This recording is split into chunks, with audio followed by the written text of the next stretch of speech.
తీయగా చల్లగా. సినీ జానపద గీతాలు మా చిన్నారులు పాడుతున్నారు. ఇవాల్టి ఎపిసోడ్ లో నెక్స్ట్ కంటెస్టెంట్ ఇస్ హర్షిని.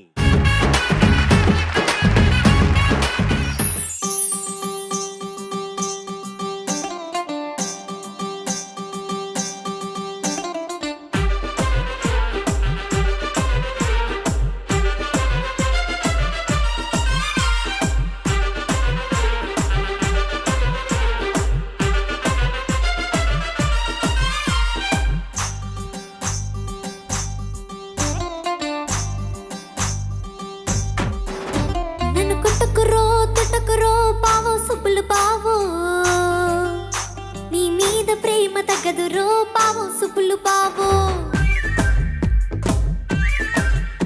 నన్ను కొట్టకురో తిట్టకురో పావు సుపులు పావు నీ మీద ప్రేమ తగ్గదురో పావు సుపులు పావు అరే ప్రేమని దోమని పిల్లో మరదల పిల్లో నా పరువు కాస్త తీయకే పిల్లో మరదల పిల్లో దూరే తెరబెట్టిన ముద్దలకు పావు సుపులు పావు మరుని దూర పట్టకు సుస్తిని రో పావు సుపులు పావు.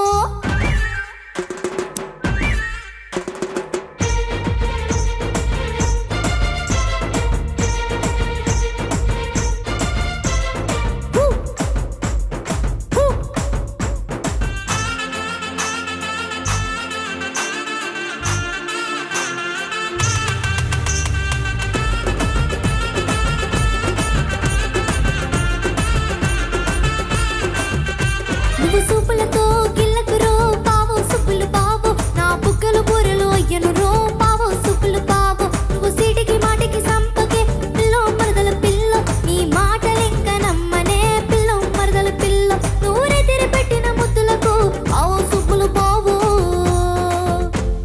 నుక్కరి బిక్కిరి అయ్యాను రో పావు సుప్పులు పావు.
Judges over to you. Superb నానా. Thank you madam. లెనీనా గురించి చెప్పాలి. ఆర్పి పట్నాయక్ అండ్ లెనీనా చౌదరి పాడారు. లెనీనా ఇండస్ట్రీ చెన్నై నుంచి హైదరాబాద్కి వచ్చినటువంటి కొత్తల్లో initial stages of that period తను చాలా పాటలు పాడేది. ఆ తర్వాత డబ్బింగ్ కూడా చెప్పింది. అండ్ ఆల్సో ఇప్పుడు చాలా సీరియల్స్ కి డబ్బింగ్ చెప్తాను. తను one of my good friends. తనని పాడతా తీగ వేదిక మీద గుర్తు చేసుకోవడం చాలా బాగుంది. And one of the super hit songs present చేసినందుకు thank you. Thank you madam.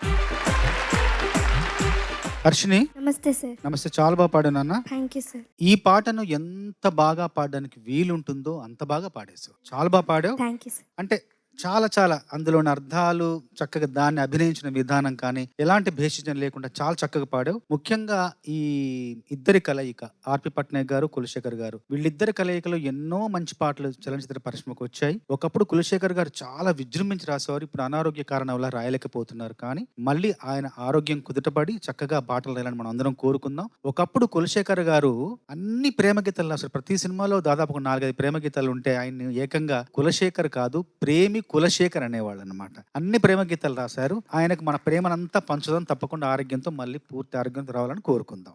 చాలా బాగా పాడాను. Thank you sir. Harshini superb చరణంలో దారి రారి అది ప్రతిసారి క్రాక్ అయింది అక్కడ. Wherever voice is cracking, that means voice is taking too much load అన్నమాట. You're putting too much pressure on the voice అని, that's why it's cracking. So అలాంటి చోటల్లో మైండ్ లో మనం డిజైన్ చేసుకోవాలి. ఓకే, క్రాక్ అవుతుందంటే వాయిస్ కు pressure వస్తుంది, దాన్ని ఎలా తగ్గించాలనేది ఒక చిన్న practice. Do it at home. Okay sir. All the best. Thank you sir.